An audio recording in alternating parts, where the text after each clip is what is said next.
Hello po mga kapraps, panibagong property ang i-offer ko po sa inyo ngayon.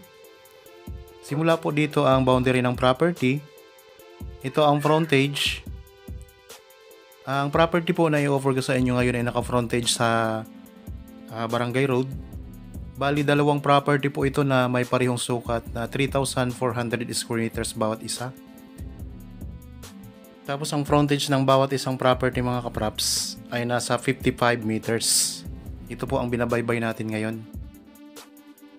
So mayroon na pong access ng kuryente. Tapos may mga source na rin po ng tubig dito.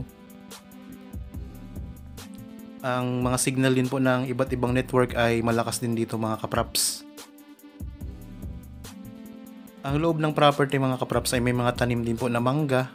Tapos may mga lansones, mga saging, tapos mga puno ng niyog. Mamaya po ay papasok tayo sa loob, ipakita ko sa inyo ang mga nakatanim. Okay, ito po ang boundary ng property. Isang property. Yan, dito po. Ito po yung 3,400 square meters. So ito naman po sa kabila, ganun din po ang sukat. 3,400 square meters din po. Simula naman dito. Tapos hanggang doon naman po sa hanggang doon sa sinemento mga kapraps, yung bagong simento. Ang hanggangan na naman ng pangalawang property. So ganun din po ang sukat, nabanggit ko kanina, 3,400 square meters din po yan mga kapraps. Kaya sa mga interested po at naghahanap ng property na mismong katabi po ng Barangay Road, ng kalsada, ito mga kapraps, napakagandang offer ko sa inyo ito. Ang presyo nito ay matatagpuan o makikita nyo sa description box at saka sa title nitong video. Okay, dito po ang hangganan ng isang property. Ayan, may mga kapitbahay na rin kayo dito mga kapraps. May mga katabi na rin po kayo dito na bahayan mga kapraps sa property. So sa ngayon po ongoing ang pag-aayos ng kalsada mga kapraps. So yung kabilang linya ay ayos na. Dire-diretso po yan, papuntang Nagcarla naman po yan mga kapraps kapag diniretso natin.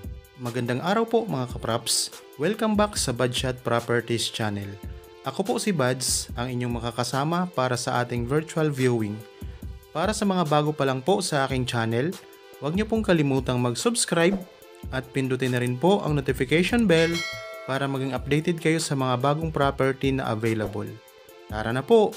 Habang kayo po ay nagre-relax dyan sa inyong bahay, sa inyong tahanan, samahan niyo po ako sa pag-iikot ng property.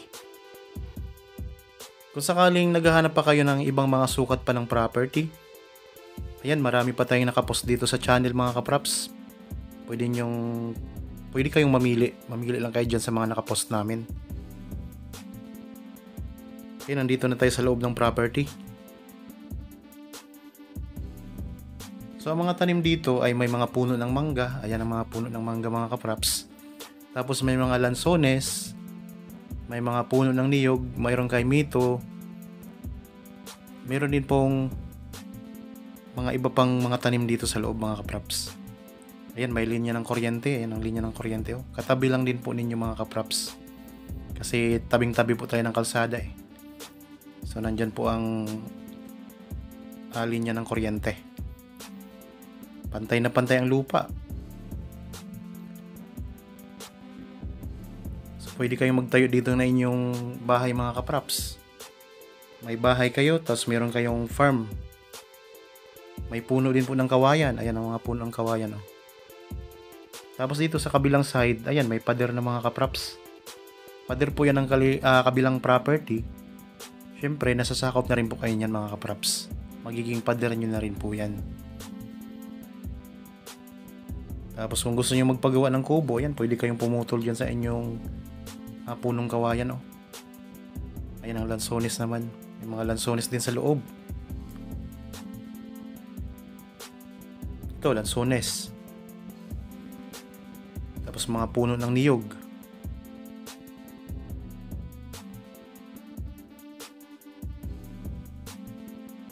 Karamihan po sa mga nakapost namin sa channel mga kapraps ay sa part po ng Laguna.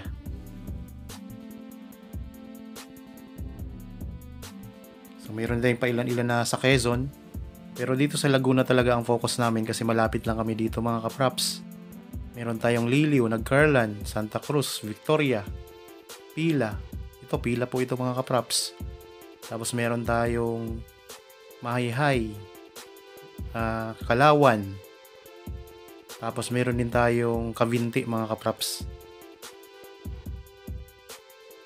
Mga farmland ang karamihan. Kung kayo po ay naghahanap ng farmland, ito, napakaganda nito mga kapraps. Tabing-tabi ng barangay road to.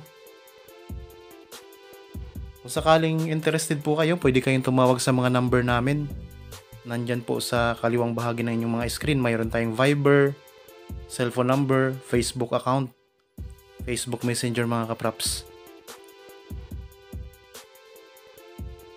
Ayan, nandito tayo ngayon sa bandang likuran ng property. Ito.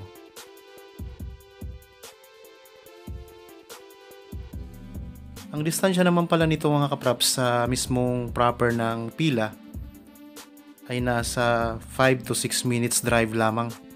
Napakalapit lang po nito sa sa mismong bayan ng Pila mga kapraps.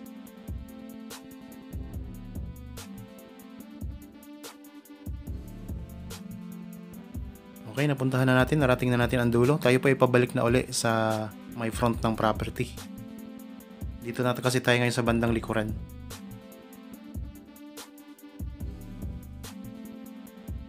Pantay na pantay po ang lupa mga kapraps. Pwede kayo dito magtayo ng business kung gusto niyo pong tayuan ng business kasi katabi lang ng kalsada yan. Wala na kayong isiping right of way kasi yan, tabing-tabi yan ng mismong barangay road.